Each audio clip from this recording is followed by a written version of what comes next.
ప్రభుత్వ రంగం, ప్రైవేట్ రంగం అంటలేదు సార్. నేను అనేది ఏంటంటే, మనకి ప్రభుత్వ రంగంలో నష్టం వచ్చిందా, లాభం వచ్చిందా? మీరు స్టీల్ ప్లాంట్ అన్నారు కదా, స్టీల్ ప్లాంట్ మొన్నటిదాకా లాభాల్లో ఉంది.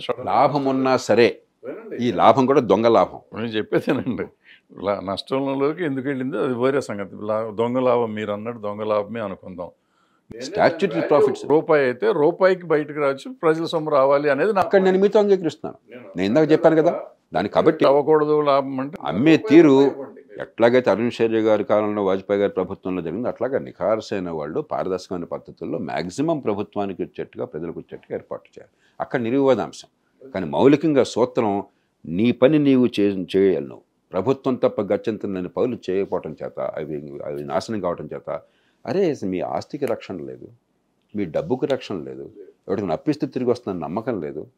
మీరు కారు కొనటం కోసం డిపాజిట్ డబ్బు కడితే చెక్ రూపంలో వాటికి బచ్చాన మూసేస్తే మీకు ఆ డబ్బులు ఇచ్చే నాథుడు లేడు ఈ దేశంలోనూ. మీ కర్మ కొద్దీ వ్యవస్థ మీద నమ్మకం పోతా ఉంది. బ్యాంకుల్లో మీ డబ్బులు మీకు తెలియకుండా వాడు లాగేసుకుంటే మీ కర్మ పట్టించుకునేవాడు లేడు. దానికి న్యాయం జరగటం లేదు. బ్యాంకులు లాగేసుకుంటే కూడా జరగట్లేదు. వ్యవస్థ మీద నమ్మకం పోతా ఉంది.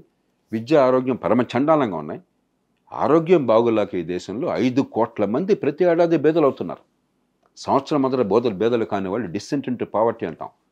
కేవలం ఆరోగ్యం సరిగ్గా అందక, ప్రభుత్వం చేయాల్సిన పని సమర్థంగా చేయక 5 కోట్ల మంది బేదలు అవుతున్నారు. ఆరోగ్యం అంతా ప్రైవేటైజ్ అయిపోయింది. అది ప్రభుత్వ వైఫల్యం వల్ల. ఇప్పుడు విద్య, ఆరోగ్యం ప్రైవేటైజేషన్ ఎందుకైంది?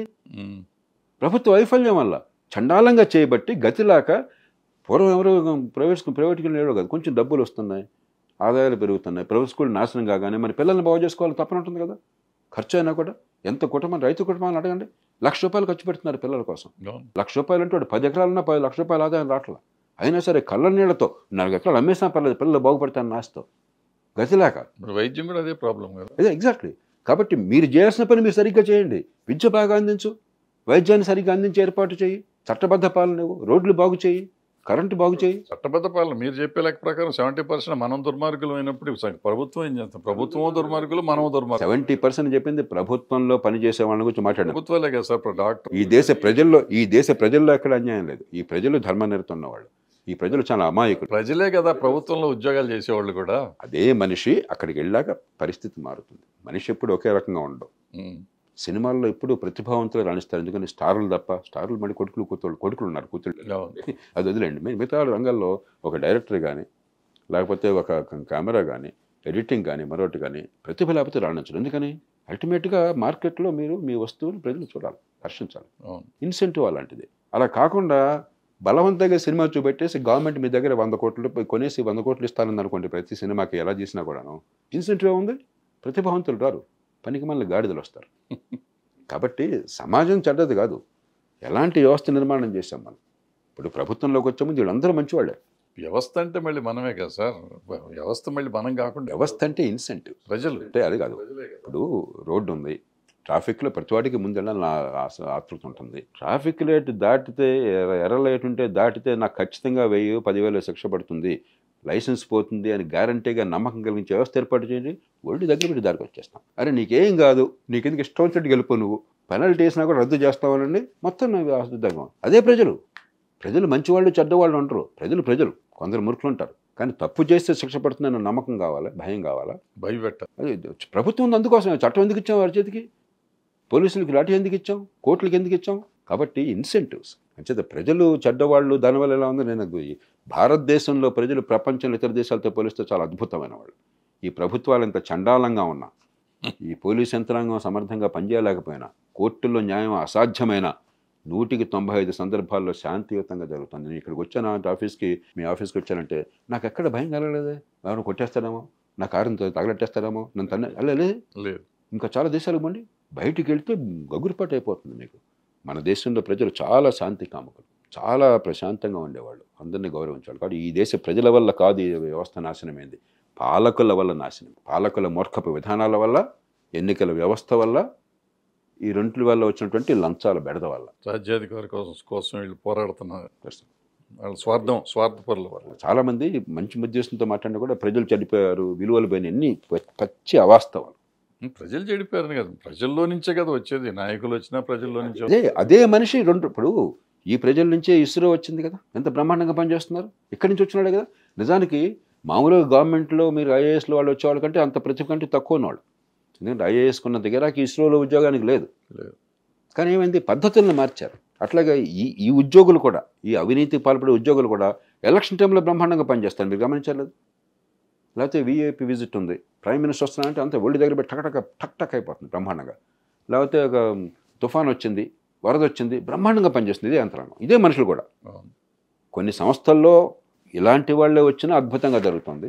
కొన్ని సందర్భాల్లో అవినీతి పరులు ఉన్నా కూడా బ్రహ్మాండంగా చేస్తున్నారు. అంటే ఏంటి, మీరు ఆ సందర్భాన్ని అలా క్రియేట్ చేశారు. కాబట్టి మనుషులు చెడ్డవాళ్ళని కాదు, ప్రభుత్వం క్రియేట్ చేయాలి. వ్యవస్థ అంటే అర్థం అది. వ్యవస్థ అంటే ఎలాంటి పరిస్థితులు ఏర్పడదు. కొందరు అధికారులు ఉన్నప్పుడు అసలు అవినీతి ఉండదు. ఎందుకని? నేను ఖచ్చితంగా చెప్తాను, ప్రకాశం జిల్లాలో 2 లక్షల ఎకరాలు చేశాను నేను నీటిపారుదల. ఒక్కడిని ఈవేళ కూడా ఛాలెంజ్ చేస్తున్నాను, ఇన్నేళ్ల తర్వాత కూడా. ఒక్కడిని 100 రూపాయలు లంచం ఇచ్చానని చెప్పానండి.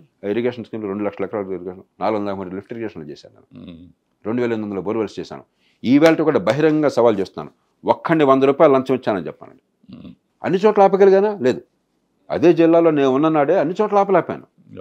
ఇక్కడ నాకు బాధ్యత తీసుకున్న అవకాశం ఉంది, అధికారం ఉంది, చేశాను. మిగతా చోట్ల అధికారం నాకు లేకపోయింది. కాబట్టి మీరు వ్యవస్థను ఎట్లా ఏర్పాటు చేశారన్న దాన్ని బట్టి అవినీతి లేకుండా చేయొచ్చు. అంతేగాని మనుషులు అవినీతి పరులు, నీతిమంతులు అలా అయితే గొడవ. అసలు ప్రభుత్వం ఎందుకు, చట్టం ఎందుకు? పుట్టుకతోనే అవినీతి పరులు నీతిమంతులు అయినట్టయితే సరే, దేశం సంగతి సార్. ఇప్పుడు ఆంధ్రప్రదేశ్ ఎలక్షన్లు వస్తున్నాయి, ఆంధ్రప్రదేశ్ పరిస్థితి ఏంటి అసలు? నా దృష్టిలో భరద్వాజ్ గారు, ఆంధ్రప్రదేశ్లో జరుగు రాజకీయ పోరాటం ఒక మౌలికమైన పోరాటం. మామూలు దృష్టిలో కమ్మ, రెడ్డి, ఈ కులాలు, ఈ రకం, లేకపోతే కొందరు వ్యక్తుల అధికార దాహము, కాంక్ష, ఆ రకంగా పోటీ అనుకుంది మామూలుగా ఉంది దేశంలో. కానీ అది కాదు. ఒక నిరుపేద దేశంలో, పరిపాలన సరిగ్గా అందని దేశంలో, నా వేసే ఓటుకి నా బతుక్కి సంబంధం అర్థం కాని దేశంలో, కేంద్రీకరించిన పరిపాలన ఉన్న దేశంలో సామాన్యులు ఏమవుతున్నారు? ఎవడు కోటేసినా కూడా నాకు ఇది తేడా లేదన్న భావంతో ఒకటి ఎలక్షన్లో ఈ పార్టీ ఆ పార్టీ దగ్గర డబ్బులు తీసుకుంటున్నారు. అది వాస్తవం. డబ్బు లేకపోతే ఓటేమని ఒట్టెట్టుకుంటున్నారు. మనం ముందు అది ఫ్రాంక్గా మాట్లాడుకుందాం. ప్రజలు చెడ్డవాళ్ళని కాదు. మళ్ళీ మీరు అంటారు అయితే విలువలు బాలా, చచ్చినోడి పెళ్ళికి వచ్చిందే కట్నం తీసుకుంటున్నారు. ఎవడు కొట్టేసినా తేడా లేదు, కనీసం నేను బేదరికంలో ఉన్నాను, 1000 రూపాయలు ఇస్తానంటే తీసుకుంటాను అంటున్నాడు. అలాగే వాడికి ఇట్లా ఇద్దరిలో మన నచ్చినోడికి వేస్తున్నాడు. కానీ డబ్బు లేకపోతే వీడు మీరు ఇప్పుడు భరద్వాజ్ గారు డబ్బులు ఇవ్వలేదు, 2 గాడిదలు ఇచ్చారు. భరద్వాజ్ గారు వాళ్ళ దృష్టిలో కంటెస్ట్లో లేరు, ఓట్లు అసలు లేరు కంటెస్ట్. మిగతా ఇద్దరిలో ఒకటికి ఇష్టమైన వాళ్ళకి అది మన, అందుకనే డబ్బులు ఖర్చు పెడితే గ్యారంటీ కాదు. 2 అది అందరూ ఇస్తున్నారు. ప్రధాన పార్టీలు ఇప్పుడు ఫ్రాంక్గా మాట్లాడుకుందాం, ఇక్కడ బీఆర్ఎస్ కానీ లేకపోతే బీజేపీ కానీ కాంగ్రెస్ కానీ తెలంగాణలో కావచ్చు, అక్కడ వైకాపా కానీ టీడీపీ కానీ లేకపోతే ఇప్పుడు మళ్ళీ ప్రయత్నం చేస్తున్న కాంగ్రెస్ కానీ డబ్బులు ఇవ్వకుండా మేము ఓట్లు కొనకుండా రాజకీయం చేస్తున్నామని వాళ్ళంటే మనం తాతకి దగ్గులు నేర్పట అవుతుంది. అమ్మ పుట్టిల్లి మేనమాకరికి అన్నట్టుగా మనకి అది చాలా అందరికీ తెలుసు. వాళ్ళు కూడా పాపం వారు అంట్లో ఒప్పుకుంటున్నారు. అది అందరూ ఇస్తున్నారు కాబట్టి ఠాయిలాలు. అది కాకపోతే కులాలు, మతం, ఈ 3 రాజ్యం వెళ్తున్నాయి. ఆంధ్రప్రదేశ్లో ఏంటంటే మిగతావన్నీ సామాన్యం, డబ్బులు ఇవ్వటం కానీ కులం మతం కానీ. ఆంధ్రప్రదేశ్లో ప్రజలకి దీర్ఘకాల భవిష్యత్తు కోసం ప్రభుత్వం ఏం చేయాలో పని ఇందాక అనుకున్నాం. అసలు ప్రభుత్వాన్ని ఎందుకు పెట్టుకున్నాం అనేది, ప్రభుత్వం పెట్టుకున్నది చట్టబద్ధ పాలన, మౌలిక సదుపాయాల కల్పన, జీవనావసరాలు, మంచినీళ్ళు, వరద నీటి పారుదల, మురుగునీటి పారుదల వగైరా, మంచి ప్రమాణాల విద్య, మంచి ప్రమాణాల ఆరోగ్యం, ఇది ప్రభుత్వ పాత్ర. వాటిని పక్కన పెట్టి చాలా మేరకు సంక్షేమమే పరిపాలన. పన్నుల డబ్బు, అప్పులు చేసుకొచ్చిన డబ్బు సగం తినేస్తాం, లేకపోతే మరి ఎన్నికల్లో ఖర్చు పెట్టాం కదా, సగం తినాలి కదా, సగం దుబారా చేస్తాం, విలాసాలకు మా రాచరికం. ఇప్పుడు అధికారంలో ఉన్నవాళ్ళు గాంధీ గారి కాలంలో అప్పుడు పద్ధతి ఏమిటి, ఇప్పుడు పద్ధతి ఏమిటి? అధికారం అంటే అంత రాజభోగాలు. అవన్నీ అయిన తర్వాత మేము అనిపించిన తర్వాత తలా కాస్త ఇస్తాం, అది చాలా సమర్థంగా ఇస్తాం. పూర్వకాలం అది కూడా సరిగ్గా అందేది కాదు, చాలా సమర్థం. బటన్ నొక్కి అందించేస్తాం, మీ ఇంటికి వచ్చేస్తుంది బ్రహ్మాండంగా. దానికోసం వాలంటీర్లు పెడతాం, ప్రతి ఇంటికి ప్రతి ఒక్కరికి అంత ఏర్పాటు చేస్తాం. ఇదే పరిపాలన, ఇంకా పరిపాలన ఏం లేదు. ఇది నడుస్తున్నది. ఖచ్చితంగా సంక్షేమం కావాలి.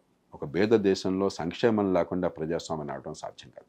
ఇదేది 100-0 కాదు. అమెరికా లాంటి దేశంలో కూడా ఎంతో కొంత సంక్షేమం లేకుండా ప్రజలు నాకట్టుకోవాలి కదండి, అన్ని వర్గాలు నాకట్టుకోవాలి. కానీ సంక్షేమమే పరిపాలన అంటాం వేరు, సంక్షేమం అభివృద్ధికి సమతూకం అంటాం వేరు. దీర్ఘకాల అభివృద్ధికి నేను చెప్పిన మౌలిక సదుపాయాలు కానీ, పెట్టుబడిని ప్రోత్సహించడం కానీ, ఉపాధి కల్పన ప్రైవేట్ రంగంలో వచ్చే ఏర్పాట్లు చేయడం కానీ, ఈ రెండుకి సమతూకం కావాలి. సమతూకం ఎట్లా ఉండాలి? కనీసం అప్పు చేసిన డబ్బు పెట్టుబడులకు పోవాలి. అప్పు చేసి పప్పు కొడి తింటే రాష్ట్రం సర్వనాశనం అవుతుంది. ఆంధ్రప్రదేశ్ ఇప్పుడు అప్పు చేసి పప్పు కొడి తింటాం దాటిపోయింది. అసలు మౌలిక సదుపాయాలు దాదాపు పూర్తిగా క్షీణించిపోయినాయి. నిజాయితీగా మాట్లాడుకున్నాం. ఎవరినైనా అడగండి మీరు, రోడ్లు కానీ లేకపోతే మౌలిక సదుపాయాలు కానీ అసలు అంతా మాకు అనవసరం. అది పరిపాలన కాదు. పరిపాలన అంటే మేము బట్టన్ నొక్కటం, మీ అందరికీ ఇంటికి పంపించడం అంతే, మిగతాది మేము తినేయడం. దానికి రెండో పక్కన అభివృద్ధి సంక్షేమం సమతూకం కావాలి. సంక్షేమం లేకుండా బేద దేశంలో ప్రజాస్వామ్యం నడవదు. కానీ సంక్షేమమే పరిపాలన కాదు, కొంత సమతూకం కావాలి. దీర్ఘకాల అభివృద్ధి కోసం మౌలిక సదుపాయాలు, పెట్టుబడులు, పారిశ్రామికీకరణ, ఇది లేకపోతే భవిష్యత్తు నాశనం అవుతుంది అన్నదానికి మౌలికమైన పోరాటం. ఇది అంత తేలికైన పోరాటం కాదు. చాలా డబ్బున్న దేశాల్లో కూడా చాలా సందర్భాల్లో కష్టమైన పోరాటం. ఇది మౌలికమైన పోరాటం. ఈ పోరాటంలో కనుక ప్రజలు సరైన నిర్ణయం తీసుకోకపోతే, సంక్షేమం అభివృద్ధి రెండూ కావాలి, అభివృద్ధి నాశనమైనా పర్లేదు సంక్షేమమే కావాలి అనుకోకుండా, అభివృద్ధి పోయినా పర్లేదు సంక్షేమం కావాలి, అభివృద్ధి ఎందుకు అనుకున్నట్టయితే రాష్ట్రం సర్వనాశనం అవుతుంది. ఎందుకంటే తీర ప్రాంతంలో ఉన్న రాష్ట్రం, ఒక ఫెడరల్ వ్యవస్థలో మనం పోటీ పడుతున్నాం. పక్కన తమిళనాడుతో పోటీ పడుతున్నాం. ఒరిస్సా ఒకప్పుడు చాలా పేద రాష్ట్రం. గత 20 ఏళ్లలో సంక్షేమానికి అభివృద్ధికి సమతూకాన్ని ఇవ్వడంలో నవీన్ పట్నాయక్ ప్రభుత్వం గొప్ప ఉదాహరణ. ఒక పేద రాష్ట్రంలో నిజంగా అభివృద్ధి మీకు గణాంకాలు ఎన్నో ఇవ్వగలను. మీకు 26,000 కోట్ల రూపాయలు ప్రతి ఏడాది ఈ సంవత్సరం ఉదాహరణకి రెవెన్యూ సర్ప్లస్ ఒరిస్సా. మీకు వచ్చినటువంటి ఆదాయంలో, పన్నుల ఆదాయంలో రోజువారీ ఖర్చులు పాగా 26 కోట్లు మిగిల్చి అది అప్పు చేసిన డబ్బంతా కూడా భవిష్యత్తు కోసం ఖర్చు పెడుతున్నారు. ఉత్తరప్రదేశ్ నిరుపేద రాష్ట్రం, మిగతా రాష్ట్రాలతో పోలిస్తే సగం తలసరి ఆదాయం, 74,000 కోట్ల రూపాయలు రెవెన్యూ మిగులు, అదిని అప్పుల డబ్బు కలిపి అభివృద్ధి కోసం ఖర్చు పెడుతున్నారు. సంక్షేమం కూడా సమర్థంగా చేస్తున్నారు. సంక్షేమం వద్దని ఎవరు అనరు. సంక్షేమాన్ని అభివృద్ధిని సమతూకం. రాజశేఖర రెడ్డి గారు సంక్షేమంలో ఆయన వీరుడు కదా. సంక్షేమం చేస్తూ అభివృద్ధికి ఎక్కడో ఒక అడ్డు లేకుండా చేయగలిగారు. ఈవేళ సంక్షేమ అభివృద్ధి కలిసి సమతూకం కావాలా, లేకపోతే సంక్షేమ పేరుతో భవిష్యత్తు నాశనం చేయాలా? ఇది మౌలిక అంశం. ఆంధ్రప్రదేశ్లో వచ్చే ఫలితం దేశాన్ని కూడా ప్రభావితం చేస్తుంది.